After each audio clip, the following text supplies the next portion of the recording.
नमस्कार दोस्तों, मैं अर्जुन आपका स्वागत करता हूँ स्टे बाय अर्जुन के यूट्यूब चैनल में। तो दोस्तों, आज की हमारी क्लास है हिंदी एवं शासक एवं शकवंश के बारे में। जो है दोस्तों, आज की हमारी क्लास है। तो दोस्तों, वीडियो को अंत तक जरूर देखना ताकि सभी क्वेश्चन जो है आपको आसानी से याद हो जाएँ। साथ ही दोस्तों, अगर आप हमारे चैनल पर पहली बार आएँ तो हमारे चैनल को भी सब्सक्राइब कर लीजिएगा, साथ ही बेल आइकन को प्रेस कर लीजिएगा ताकि हमारे आने वाले वीडियो का नोटिफिकेशन जो है आप तक पहुँचता रहे। चलिए दोस्तों, वीडियो को स्टार्ट करते हैं। तो आज की क्लास में हम जानेंगे हिंदी यवन शासक एवं शकवंश के बारे में जो है जानेंगे। तो दोस्तों, यहाँ पे हेडिंग डाल लेते हैं हिंदी यवन शासक, हिंदी यवन शासक एवं शकवंश के बारे में जो है आज की हमारी क्लास जो है हो जाती है। दोस्तों, कल की क्लास में हम पढ़े थे हिंदी यवन शासकों के बारे में जो है पढ़ते थे, जिनके बारे में हम पढ़े थे दोस्तों। इनकी जो है यानी हिंदी यवन शासकों की जो है भारत में दो शाखाएं थी, डेमेट्रियस शाखा और यूक्रेटाइड शाखा। इन दोनों शाखाओं के बारे में जो आज की क्लास से हम स्टार्ट करेंगे। और सबसे ज़्यादा यहाँ से क्वेश्चन बनते हैं दोस्तों, किससे? मीनांदर से जो है बनते हैं। तो मीनांदर के बारे में जो है आज की क्लास में जो है जानेंगे। तो यहाँ पे लिखना शुरू करते हैं, यानी हिंद यवन शासक, हिंद यवन, हिंद यवन शासक। दोस्तों, हिंद यवन शासक की यदि बात करते हैं तो हिंद यवन शासकों की दो शाखाएं थी। कौन कौन सी ये दो शाखाएं थी? तो लिखेंगे दोस्तों, इनकी दो शाखाएं थी, इनकी दो शाखाएं थी, इनकी जो है दो शाखाएं थी। तो कौन कौन सी दो शाखाएं थी इनके बारे में बात करने वाले हैं। पहली सी डेमेट्रियस शाखा लिखते हैं दोस्तों, इधर डेमेट्रियस हो गई और इधर हो गई यूक्रेटाइड शाखा। डेमेट्रियस, डेमेट्रियस शाखा हो गई और साथ ही दोस्तों इधर हो गई यूक्रेटाइड शाखा, यूक्रेटाइड,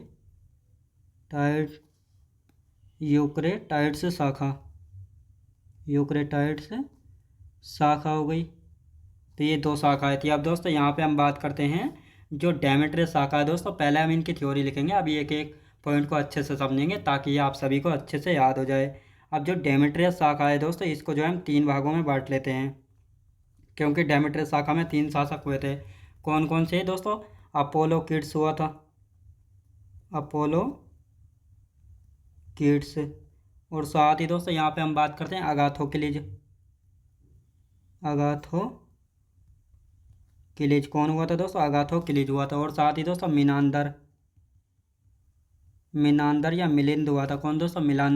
मीनांदर या मिलिंद जो है हुआ था। तो पहले दोस्तों हम डेमेट्रियस शाखा के बारे में अच्छे से जानेंगे और उसके बाद जानेंगे यूक्रेटाइड शाखा के बारे में। तो दोस्तों, अब यहाँ पे हम बात करते हैं अपोलो किड्स जो है इतना इम्पोर्टेंट शासक नहीं है। अगाथोक्लिज से जो है क्वेश्चन बन जाते हैं, क्योंकि दोस्तों इसने जो है लक्ष्मी एवं कृष्ण व बलराम आकृति के जो है सिक्के चलवाए थे। लिखेंगे दोस्तों, लक्ष्मी, लक्ष्मी, कृष्ण व बलराम आकृति के सिक्के जारी कराए, आकृति के सिक्के जारी कराए। क्वेश्चन पूछ लिया जाता है तो ये आपको अच्छे से याद रखना है। इनके बारे में बस इतना ही था। अब आते हैं दोस्तों यहाँ पर मीनांदर या मिलिंद के बारे में। सबसे ज़्यादा मोस्ट इम्पोर्टेंट जो है डेमेट्रियस शाखा में यही है और इससे ही जो है ज़्यादा क्वेश्चन जो है पूछे जाते हैं। अब दोस्तों इसके बारे में क्या खास है, तो एक एक पॉइंट अब लिखना शुरू करते हैं। यानी सिकंदर से ज़्यादा इसने, सिकंदर से ज़्यादा भूभाग जीते थे, सिकंदर से ज़्यादा भूभाग जीते, सिकंदर से ज़्यादा भूभाग जीते।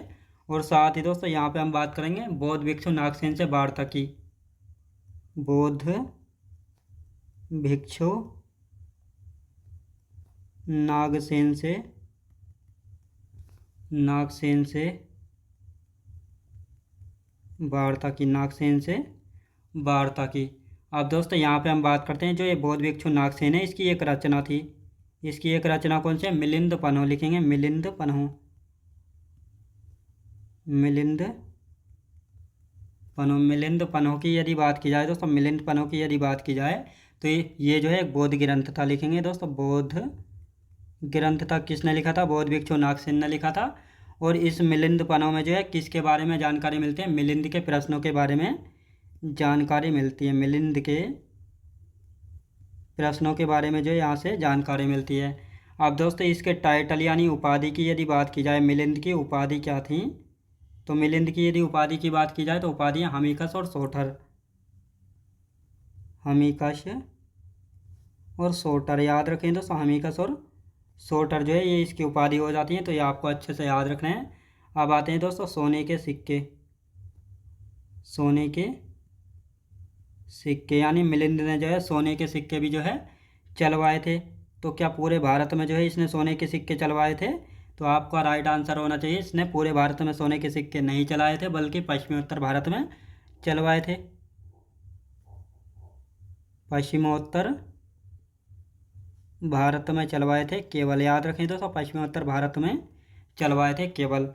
और साथ ही दोस्तों यहाँ पे हम बात करते हैं राजधानी की, यानी मिलिंद की राजधानी क्या थी, साकल या सियालकोट, साकल या सियालकोट, याद रखें दोस्तों, साकल या सियालकोट जो है ये इसकी राजधानी थी। अब दोस्तों यहाँ पे हम बात करते हैं यानी मिलिंद या मिनांदर, ये जो है सबसे प्रसिद्ध यवन शासक था, लिखेंगे दोस्तों सबसे प्रसिद्ध यवन शासक था, सबसे प्रसिद्ध यवन शासक था, यानी जो ये यवन शासक थे इनमें सबसे प्रसिद्ध शासक कौन था, तो मिलिंद या मिनांदर था। तो ये आपको याद रखना है। और साथ ही बौद्ध साहित्य में इसको मिलिंद कहा गया है, बौद्ध साहित्य में, बौद्ध साहित्य में जो है बौद्ध साहित्य में मिनांदर को क्या कहा गया है दोस्तों, मिलिंद कहा गया है, मिलिंद कहा गया है। तो ये आपको अच्छे से याद रखना है। आप दोस्तों यहाँ पे हम बात करते हैं मिलिंद जो है दोस्तों इसको कहा गया था, और इसने जो है बौद्ध धर्म की दीक्षा किससे ली थी, तो बौद्ध भिक्षु नागसेन से जो है इसने बौद्ध धर्म की दीक्षा ली थी, लिखेंगे बौद्ध धर्म की दीक्षा, बौद्ध धर्म की दीक्षा, बौद्ध धर्म की दीक्षा की यदि बात की जाए किससे ली थी, बौद्ध भिक्षु नागसेन से, बौद्ध भिक्षु नागसेन से, बौद्ध भिक्षु नागसेन से, याद रखें दोस्तों, नागसेन से। और साथ ही दोस्तों बौद्ध धर्म की जो है हीनयान शाखा का मिलिंद अनुयायी था, कौन था दोस्तों, अनुयायी था, लिखेंगे दोस्तों बौद्ध धर्म की, बौद्ध धर्म की हीनयान शाखा,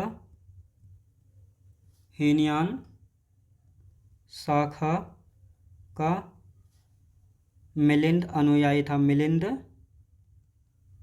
अनुयायी था,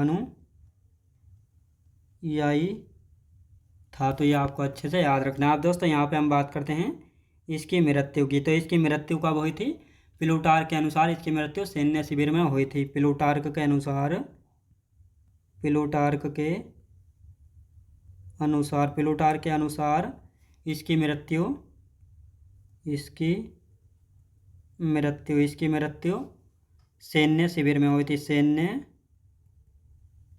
शिविर में, सैन्य शिविर में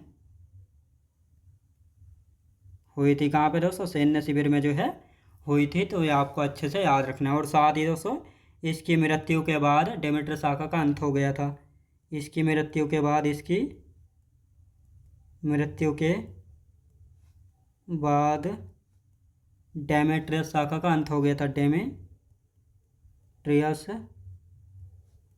शाखा का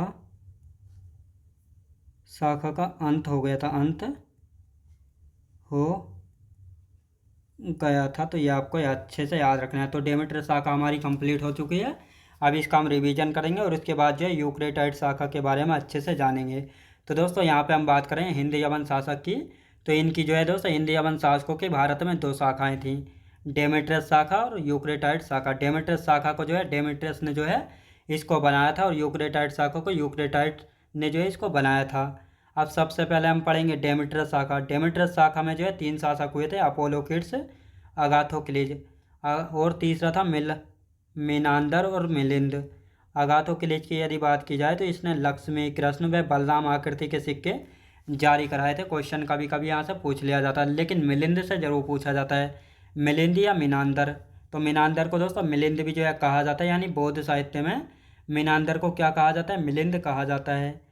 सिकंदर से ज़्यादा भूभाग जीते थे दोस्तों, सिकंदर से ज़्यादा भूभाग इसने जीते थे। बौद्ध भिक्षु नागसेन से वार्ता की थी, और बौद्ध भिक्षु नागसेन से जब इसने वार्ता की तो बौद्ध भिक्षु नागसेन ने एक रचना लिखी थी जिसका नाम है मिलिंदपनो, जो कि एक बौद्ध ग्रंथ है। और इस मिलिंदपनो में जो है मिलिंद के प्रश्नों के बारे में जो है जानकारी मिलती है। साथ ही इसकी उपाधि यानी टाइटल कौन कौन सी, हमीकस और सोटर जो है ये दोनों किसकी उपाधि है, मिलिंद या मीनांदर की। साथ ही मिलिंद ने जो है सोने के सिक्के चलवाए थे पश्चिमोत्तर भारत में, संपूर्ण भारत में नहीं चलवाए थे बल्कि पश्चिमोत्तर भारत में जो है चलवाए थे। इसकी राजधानी की बात करेंगे साकल या सियालकोट जो है दोस्तों इसकी राजधानी है।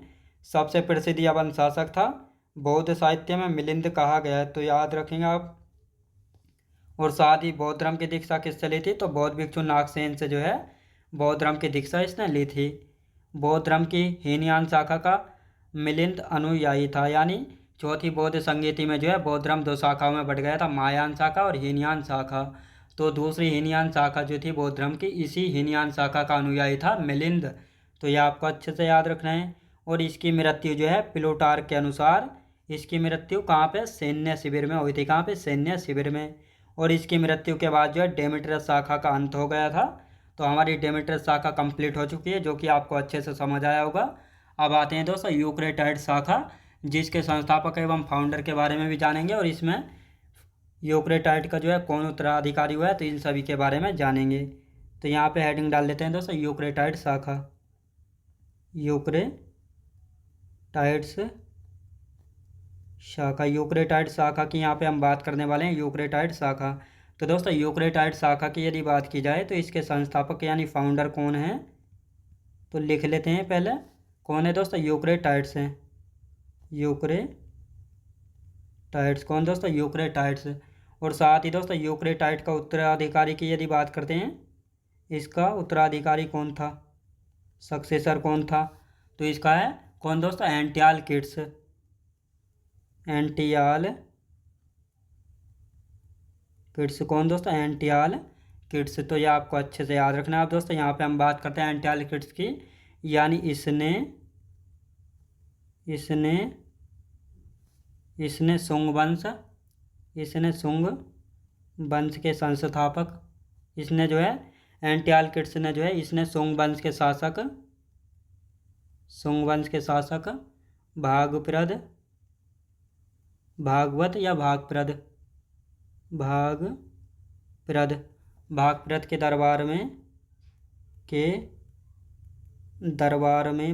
के दरबार में हेलियोडोरस को भेजा था। हेलियोडोरस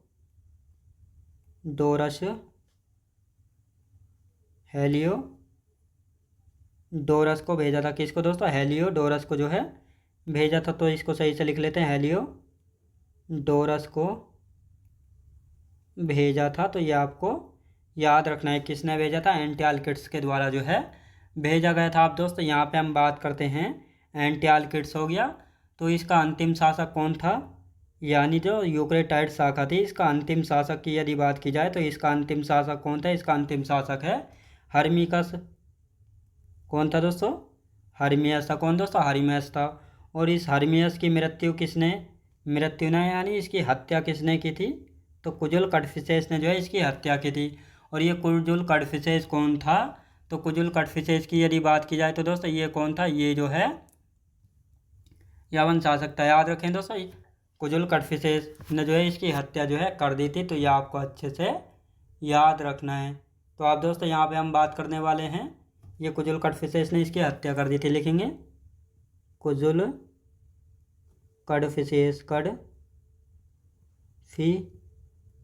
कड़फिसेस ने इसकी जो है हत्या कर दी थी। और साथ ही दोस्तों अब यहाँ पे हम बात करते हैं यूक्रेटाइड शाखा की राजधानी क्या थी। राजधानी की यदि बात की जाए तो इनकी राजधानी थी तक्षशिला। क्या थी, तक्षशिला। तो ये आपको अच्छे से याद रखना, तक्षशिला थी, ये आपको अच्छे से याद रखना है। तो दोस्तों ये हमारी दूसरी शाखा कंप्लीट हो चुकी है। अब इसका रिवीजन कर लेते हैं। यानी यूक्रेटाइड शाखा की यदि बात की जाए तो इसके संस्थापक यानी फाउंडर थे यूक्रेटाइड्स, और इनका उत्तराधिकारी ये हुआ है दोस्तों एंटियालकिड्स। और इस एंटियालकिड्स ने जो है शुंग वंश के शासक भागवत या भागप्रद के दरबार में हेलियोडोरस को भेजा था। क्वेश्चन पूछा जाता है कि एंटियालकिड्स ने जो है भागवत या भागप्रद के दरबार में किसको भेजा था, हेलियोडोरस को जो है भेजा था। और साथ ही दोस्तों यूक्रेटाइड शाखा का अंतिम शासक था हर्मियस, जिसकी हत्या जो है कुजुल कटफिसेस ने की थी। किसने? कुजुल कटफिसेस ने। साथ ही इसकी राजधानी क्या थी? तक्षशिला थी, दूसरी शाखा यूक्रेटाइड्स की। अब दोस्तों यहाँ पे हम बात करने वाले हैं जो हिंद यमन आक्रमण के प्रभाव हैं, इनके आक्रमण करने के बाद जो है कौन कौन सी चीज़ें भारत में हुई। जैसे मुद्राओं की लिपि, कैलेंडर में सप्ताह का प्रयोग, 12 राशियाँ, सिंह, मेष, मिथुन, ज्योतिषी किससे संबंधित थी? पर्दा प्रथा। तो इन सभी के बारे में लिख लेते हैं और फिर शक वंश के बारे में जो है जानेंगे। तो यहाँ पे हेडिंग डाल देते हैं हिंद यमन आक्रमण के प्रभाव। हिंद यवन आक्रमण के प्रभाव। आक्रमण के प्रभाव, हिंद यमन आक्रमण के प्रभाव की यदि बात की जाए, प्रभाव तो कौन कौन से प्रभाव हैं? तो सबसे पहले हम बात करेंगे मुद्राओं, मुद्राओं की लिपि, मुद्राओं की लिपि के बारे में बात करेंगे। फिर क्या आता है दोस्तों? इसके बाद कैलेंडर में सप्ताह का प्रयोग, कैलेंडर में सप्ताह का प्रयोग, कैलेंडर में जो है सप्ताह का प्रयोग। और साथ ही दोस्तों यहाँ पे हम बात करेंगे 12 राशियों के बारे में। 12 राशियों की यदि बात की जाए तो जैसे दोस्तों सिंह हो गई, मेष हो गई, और साथ ही दोस्तों मिथुन, मिथुन। और ये सभी जो है दोस्तों ज्योतिषी से संबंधित है। ये राशियाँ याद रखें दोस्तों, ज्योतिषी किससे संबंधित है? ज्योतिषी से जो है संबंधित है, ज्योतिषी से संबंधित है। अभी इनको अच्छे से समझेंगे, पहले हम लिख लेते हैं इनको। और चौथा क्या है दोस्तों? चौथा है पर्दा प्रथा, पर्दा प्रथा। तो ये आपको याद रखना है।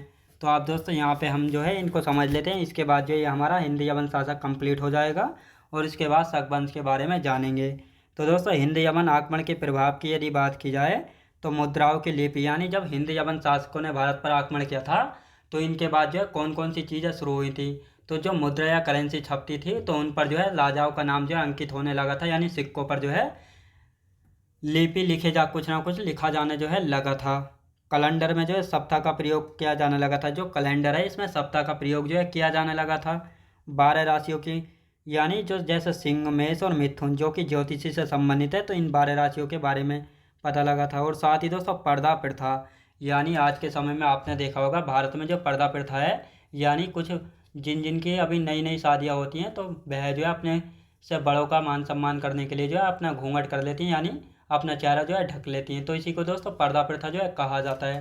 तो ये पर्दा प्रथा जो है ये हमारे भारत की देन नहीं है बल्कि विदेशियों की देन है। यानी साथ ही दोस्तों जब मुग़ल आए थे तो मुग़लों से जो है बचने के लिए मुग़ल क्या करते थे, जो लड़की अच्छी लगती थी तो उसको जो है किडनैप कर लेते, यानी उसको उठा लेते थे और अपने हरम में रख लेते।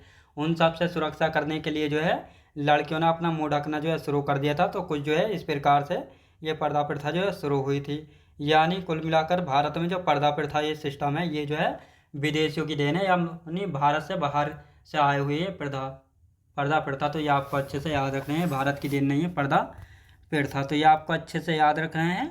अब आते हैं दोस्तों शक वंश के बारे में। तो यहाँ पे हेडिंग डालेंगे हम शक वंश, जिनको सीथियन के नाम से भी जाना जाता है।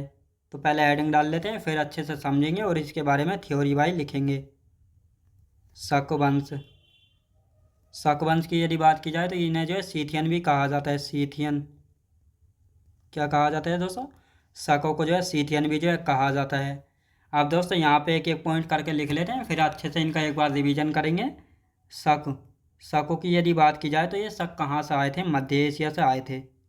मध्य एशिया से, मध्य एशिया से आए। कहाँ से दोस्तों? मध्य एशिया से आए थे। अब दोस्तों यहाँ पे हम बात करते हैं पहला शासक। पहला शासक कौन था? यानी शकों का पहला शासक कौन था? मौगा था। याद रखेंगे दोस्तों, मौगा था। तो ये आपको अच्छे से याद रखना है। अब यहाँ पे बात करते हैं शकों की जो है भारत में 5 शाखाएँ थी। शकों की, जिस प्रकार हिंद यवन शासकों की भारत में 2 शाखाएँ थी उसी प्रकार जो है शकों की भारत में 5 शाखाएँ थी। भारत में 5 शाखाएँ थी। याद रखें दोस्तों, भारत में जो है 5 शाखाएँ थी। कौन कौन सी शाखाएँ थी? तो यहाँ पे लिखते हैं अफगानिस्तान शाखा, अफगानिस्तान शाखा थी। और साथ ही दोस्तों यहाँ पे हम बात करते हैं दूसरी शाखा थी पंजाब शाखा। और यहाँ पे हम बात करते हैं दोस्तों तीसरी शाखा कौन सी थी, मालवा शाखा। ये तीसरी थी दोस्तों मालवा शाखा। यदि चौथी शाखा की बात की जाए तो चौथी थी उत्तरी शाखा, चौथी थी दोस्तों उत्तरी शाखा, जो कि तक्षशिला से मथुरा तक थी। तक्षशिला से, तक्षशिला से मथुरा तक, मथुरा तक थी। और साथ ही दोस्तों यहाँ पे हम बात करते हैं फिर है पश्चिमी शाखा। पश्चिमी शाखा कौन सी दोस्तों, पश्चिमी शाखा, जो कि नासिक से, नासिक से मध्य प्रदेश तक थी। नासिक से, नासिक से उज्जैन, यानी उज्जैन कहाँ पे पड़ता है, मध्य प्रदेश में, तो उज्जैन तक थी। और यही जो है पांचवी शाखा, यही सबसे ज़्यादा मोस्ट इम्पोर्टेंट है, क्योंकि यहाँ से जो है रुद्रदामन का संबंध है। और रुद्रदामन ने जो एक अभिलेख जो है जारी कराया था जिससे अधिकतर क्वेश्चन बनते हैं, उसका नाम है जूनागढ़ अभिलेख। तो इन सभी के बारे में अभी अच्छे से समझेंगे। तो यहाँ पे पहले इनको हम लिख लेते हैं सारे पॉइंटों को एक एक करके। अब यहाँ पे हम बात करते हैं दोस्तों पश्चिमी शाखा की, हम बात करेंगे। तो पश्चिमी शाखा की यदि बात की जाए, रुद्र दामन का संबंध था, रुद्र दामन का संबंध पश्चिमी शाखा से था, पश्चिमी शाखा से, शाखा से था। तो ये आपको अच्छे से याद रखना है। अब दोस्तों यहाँ पे हम बात करेंगे, जो ये रुद्रदामन है इसने जो है जूनागढ़ अभिलेख जारी कराया था। जूनागढ़ अभिलेख, अभिलेख जारी कराया था, अभिलेख जो है जारी कराया था। तो ये आपको अच्छे से याद रखना है। और ये जो है संस्कृत भाषा में जारी कराया था, संस्कृत भाषा में पहला जारी अभिलेख था, पहला जारी अभिलेख था। याद रखें दोस्तों, पहला जारी अभिलेख था। तो ये आपको अच्छे से याद रखना है। और ये जूनागढ़ अभिलेख जो है कहाँ से मिला है, गिरनार गुजरात में। याद रखें दोस्तों, कहाँ पे, गिरनार गुजरात में। कहाँ पे दोस्तों, गिरनार गुजरात में जूनागढ़ अभिलेख रुद्रदामन ने इसको जारी कराया था। और साथ ही दोस्तों अब यहाँ पे हम बात करते हैं जूनागढ़ अभिलेख की। तो जूनागढ़ अभिलेख, इसी अभिलेख से जो है सुदर्शन झील के निर्माण का पता लगता है, जो कि चंद्रगुप्त मौर्य के राज्यपाल पुष्यगुप्त ने जो है इसका निर्माण कराया था। साथ ही सुदर्शन झील, अभी दोस्तों सुदर्शन झील की यदि बात की जाए तो यहाँ से नहरें किसने निकलवाई थी, तुषार ने निकलवाई थी, जो कि सम्राट अशोक का राज्यपाल था। तो इसको लिखते हैं यहाँ पे, यानी इसी अभिलेख से लिखेंगे दोस्तों, इसी अभिलेख से, इसी अभिलेख से, अभिलेख से, इसी अभिलेख से सुदर्शन झील के बारे में, सुदर्शन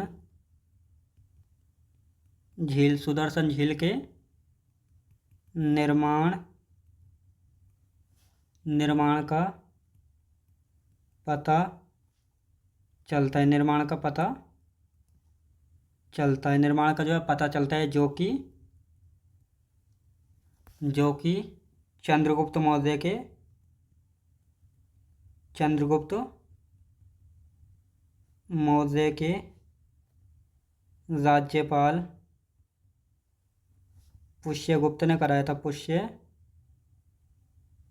ने करवाया था। याद रखें दोस्तों, क्या करवाया था, इसका निर्माण जो है करवाया था। अब दोस्तों यहाँ पे हम बात करते हैं सुदर्शन झील से नहरें निकलवाई, सुदर्शन झील से नहरें, सुदर्शन झील से नहरें निकलवाई, नहरें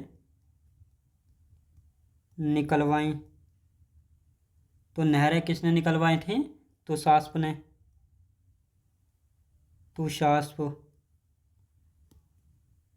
तुषास्प, याद रखें दोस्तों, तुषास्प ने निकलवाई थी। और ये तुषास्प कौन था, सम्राट अशोक का राज्यपाल था, सम्राट अशोक का,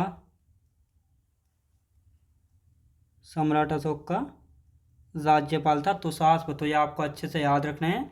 अब दोस्तों यहाँ पे हम बात करेंगे सुदर्शन झील का जीर्णोद्धार किसने करवाया था, जीर्णोद्धार। याद रखें दोस्तों, जीर्णोद्धार यानी इसका पुनर्निर्माण किसने जो है करवाया था जीर्णोद्धार कराया? किसने कराया था? रुद्रदामन ने करवाया था। रुद्रदामन ने जो है करवाया था। किसके निर्देशन में? सुविशाख के निर्देशन में। सुविशाख के निर्देशन में। सुविशाख के निर्देशन में जो है करवाया था। और ये कौन था? इसका मंत्री था। याद रखें दोस्तों, इसका मंत्री था। अब दोस्तों यहाँ पे हम बात करेंगे पुनः जीर्णोद्धार किसने कराया था? पुनः यानी दोबारा जीर्णोद्धार, पुनः जीर्णोद्धार, पुनः जीर्णोद्धार कराया था। किसने कराया था? स्कंदगुप्त ने कराया था। स्कंदगुप्त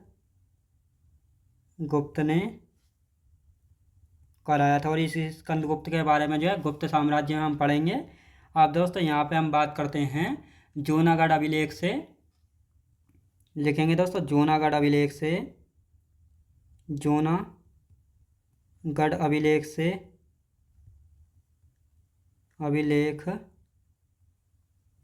जूनागढ़ अभिलेख से जो है किस किस के बारे में जानकारी मिलती है? रुद्रदामन,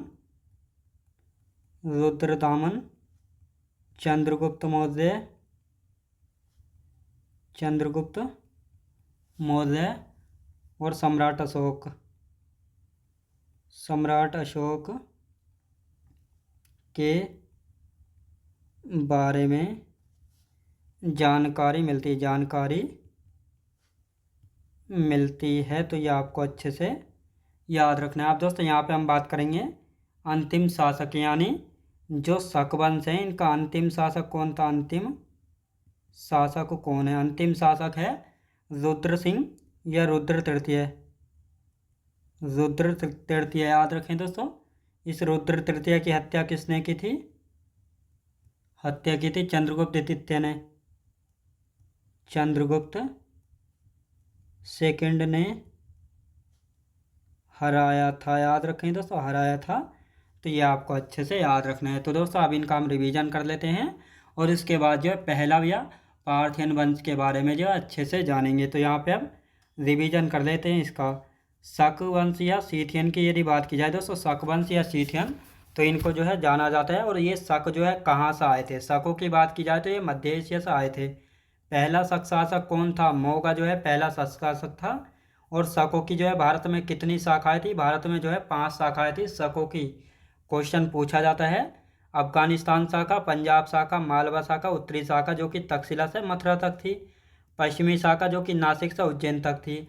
इन 5 शाखाओं में सबसे ज़्यादा मोस्ट इम्पोर्टेंट यही है पश्चिमी शाखा, क्योंकि यहाँ से जो है दोस्तों रुद्रदामन का संबंध है। रुद्रदामन का संबंध पश्चिमी शाखा से है।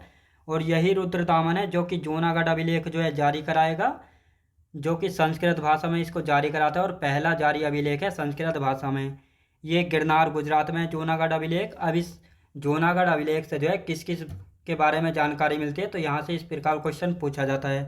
तो जैसे हम बात करेंगे इसी अभिलेख से जो है सुदर्शन झील के बारे में जानकारी मिलती है। इसके निर्माण के बारे में पता लगता है, जो कि चंद्रगुप्त मौर्य के राज्यपाल पुष्यगुप्त ने सुदर्शन झील का निर्माण करवाया था।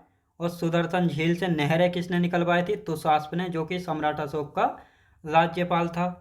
अब इसका जीर्णोद्धार की यदि बात की जाए, इसका पुनर्निर्माण किसने करवाया था? तो पुनर्निर्माण इसका करवाया था दोस्तों रुद्रदामन ने, सुविशाख के निर्देशन में, जो कि इसका मंत्री था सुविशाख। और इसके बाद दोस्तों पुनः जीर्णोद्धार यानी पुनर्निर्माण किसने करवाया था? यानी दोबारा इसका पुनर्निर्माण करवाया था स्कंदगुप्त ने, जो कि गुप्त शासक है। साथ ही जूनागढ़ अभिलेख से जो है रुद्रदामन, चंद्रगुप्त मौर्य, सम्राट अशोक के बारे में जानकारी मिलती है। और साथ ही शक वंश का अंतिम शासक है रुद्र तृतीय, जिसको जो है हराएगा या हत्या करेगा चंद्रगुप्त सेकंड जो है इसको हराता है रुद्र तृतीय को। तो ये आपको अच्छे से याद रखना है। तो रुद्र तृतीय को कौन हराता है? चंद्रगुप्त सेकंड हराता है। तो इसके बारे में हम गुप्त वंश में जो है अच्छे से जानेंगे। तो दोस्तों आज की हमारी क्लास यहीं तक रहेगी, क्योंकि आज की क्लास में हमारा शक वंश समाप्त हो चुका है। कल को हम पहला वंश के बारे में जो है अच्छे से जानेंगे। तो दोस्तों मैं उम्मीद करता हूँ आपको वीडियो क्वालिटी, कंटेंट वगैरह सभी कुछ आपको पसंद आया होगा। पसंद आया तो लाइक शेयर और सब्सक्राइब करना बिल्कुल भी ना भूलें। साथ ही दोस्तों अगर आप हमारे चैनल पर पहली बार आएँ तो हमारे चैनल को भी सब्सक्राइब कर लीजिएगा, साथ ही बेल आइकन को प्रेस कर लीजिएगा, ताकि हमारे आने वाले वीडियो का नोटिफिकेशन जो है आप तक पहुंचता रहे। चलिए दोस्तों, मिलते हैं नेक्स्ट वीडियोज़ में।